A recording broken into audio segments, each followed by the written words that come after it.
Welcome back to the TM Master Cup Series race here at Decatur. We are 11 laps in of 48 scheduled. And so far, it's been wild. Ian Cooper is going to take third away from Alexis Rainsford. Well, he got passing maneuver already. Inglesby is not... there's no Inglesby in the top 5 right now. If the top 5 has stayed the same, just of course the order is shuffled. But, this is the Inglesby I think we should be keeping our eyes on, is Leonid Roderick's number 4. Because, of course, we saw the Inglesbys of Otto Kekkonen and Matt Taylor both spin right off the course. And I'm not sure if that was the setup they put in those cars or what, but they just skated off, and Palmer Styles has been all over the place. But for whatever reason, Leonid Roderick is doing absolutely fantastic right now.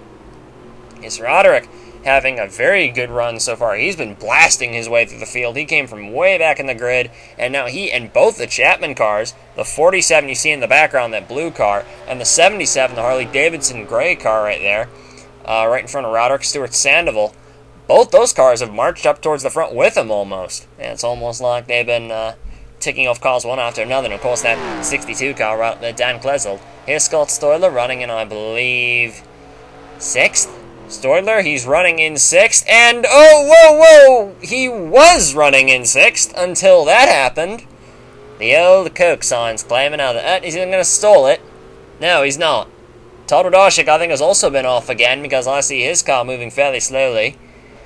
Coming into turn 3. Whoa, Roderick and Sandoval split him. And Stoidler, doesn't get much luck here. There's Wodashik going off. I was right. He did go off again.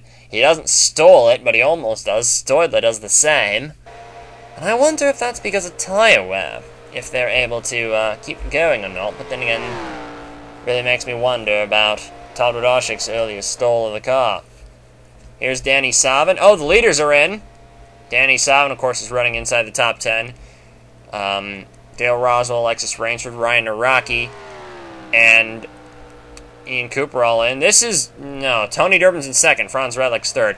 The leader is Gary Edwards on the 61 car right now. See if we can get a picture of him. There we go. Gary Edwards set to draw for National Racing next year. Draw the number 8 car. Of course, the tradition with a... some of you may be a little bit wondering about the policy in the Master Cup Series about retired numbers. And that is, if a driver is killed while driving a certain car number, that number is retired for one full season, and then that team retains the number the year after its 1 year retirement. And of course, number 8 will be back with 6 National Racing cars. And speaking of National Racing, one of the cars is blown up. It's George Dennis. Kind of surprised you recognized that as a National Racing car before you noticed who it was. Well, they've all got that style of 3 there. Okay, I'll give you the benefit of the doubt then. Oh, that's not... I'd be very concerned about that. Well, National Racing did come in with a pretty unique setup for George Dennis, so I would be very surprised if that happened in more than one car. Ian Cooper off. Oh, he saves it. I'd be very surprised if that happened with all the other National Racing engines in the field, because I think that was just a unique setting, or I think it was something to do with the gear. I don't remember what, but they did something unique with that car, and apparently it didn't go right, because that 31 car has not been on the pace. There is National Racing's main championship hope, Tony Durbin. He is now leading the race because Gary Edwards has come into the pits, and quite honestly, I don't know what he's doing out this late. I'm not sure either, because unless he plans to make it to lap 16, and I don't think he has the field to do that. I don't think field lasts this 16 laps around this track. If he's able to make it 16 laps, if I'm not mistaken, that'd be 4 stops instead of 5, which is what everyone else is going to have to make. Of course, this is all assuming I have my numbers right. And more often than not, I'm usually off slightly, but unless Tony Durbin plans to go 16 laps, and I think that was the initial planning, and I see Danny Sullivan's had a little bit of an off, and Ian Cooper's gone off again. Ian Cooper's been off several times throughout the weekend. Danny Savin, very odd to see Danny Savin spin off at a road course where he does so well usually. And you're going to need a microscope to see it in this camera, because that just shows Ian Cooper going off probably about the size of an ant crawling across the screen. Tony Durbin still in the lead, 14 laps into the race. Long way to go yet. Longer than the Karyala race, this one, as far as distance goes. First time in a long time that Decatur's actually been longer than Karyala. Not sure why that is. Durbin into the pits. And it'll be interesting to see where he comes out. Right. I'm guessing that he came beforehand. He was, what, 15th or so? Be interesting to see what happens. He doesn't have any traffic in front of him. He was on low fuel, so of course, I'll have to see. Fuel loads didn't affect these cars so much, but I'll have to see about that. Dale Roswell, of course, inherits the lead. Ryan O'Rourke was having some kind of problem, I think. I don't see him anywhere. Unless that's him right behind Roswell. Of course, I think it is O'Rourke right behind him. Lap 15. Roswell, the International Brotherhood of Electrical Workers. Leonard Q9 for Andrew Craig. His last drive for Andrew Craig. Ryan O'Rourke right behind him. Gary Edwards has gone off. Oh, Gary. No, don't stall it, mate. Keep it going. There we go. Howard, Kingston, Ashby, and Franz Redlich in the Aerotech. Wow. What a run for this. Talk about a good run for a minnow here. Well, now, what puzzles me is that this isn't the first time he's had this solid a run, and yet he's being booted from this team. The Aerotech guys, I swear, they have this stuff backwards, because Eric Jackson puts him in the top 10 in the point standings, and they fire him. And now Franz Redlich has had many top 5 runs, and he's getting fired. And I have no idea who they're going to replace him with, but they have Enzo Medina on that team, and he's basically Redlich's deadbeat teammate. Now, speaking of deadbeat teammates, Manny Brown was recently ejected from the 22 McAllister Motorsports ride. And, of course, Chris Johans and Garth McAllister Jr. failed to qualify, leaving Howard as the only McAllister car in the race. Which is something I don't think any of us ever thought we'd say. And, of course, look who's right in front of Howard. Tony Durbin. Wow. Maybe that strategy does have its merits. Tony having a... I'm actually really surprised that 33 car is able to get in front of as many people as he did just because of running in clean air. Well, aerodynamics doesn't really matter too much here, except down, maybe a little bit down some of these long straightaways. There's a lot of hills and rise, especially in this part of the course. Rainsford running in second. I have no idea what happened to O'Rourke. I think he came into the pits again. There must have been some kind of problem there on the 32 car, because I see on the charts, he's listed way down in the running order right now. There must have been some kind of problem in the pit lane. I think Brian Sendak may have had a little bit of a spin-off, because I just saw that 2 car go by and the back end's all mashed in. Alexis Rainsford having a pretty strong run. Of course, Jeff Sesnick Racing, the team she drives for, will switch to Volpe for next season. There's no Ryan O'Rourke. We were looking for him. There's Adrian Devereaux. And look, the rear end of that 32 car is all caved in. Of course, Ryan's a championship contender, so that makes me ask the camera people why they didn't focus on him when he spun off the course, if that is the case. Or if he didn't have some kind of pit road tussle with somebody else. Adrian Devereaux, though, is having such a strong run right now. He came from 40th in the grid. He's had probably 96 spin-offs the entire weekend. And if there's anybody that's had more trouble around this track, there's nobody that's had more trouble around this track than Devereaux, and he's one of the heroes of the race so far. He's been following Roderick and the Chapman cars up front. Also, Eric Jackson in this 35 car for Andrew Craig.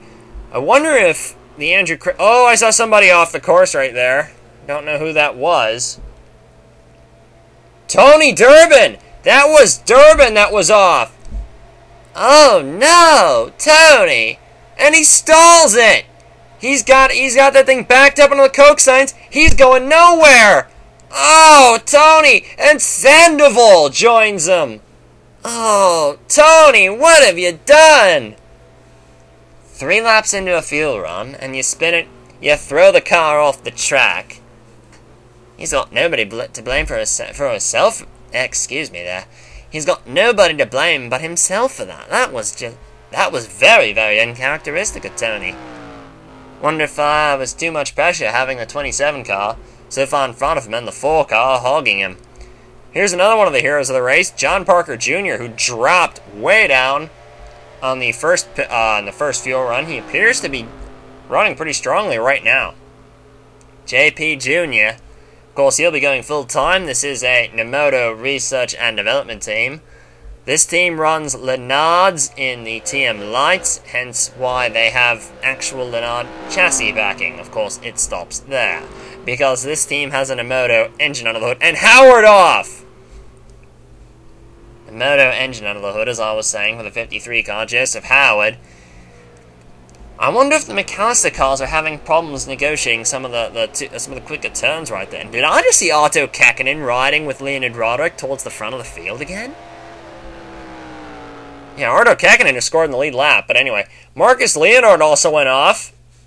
And Marcus just drove that too fast. Marcus Leonard does have a bit of a problem with the brake pedal sometimes.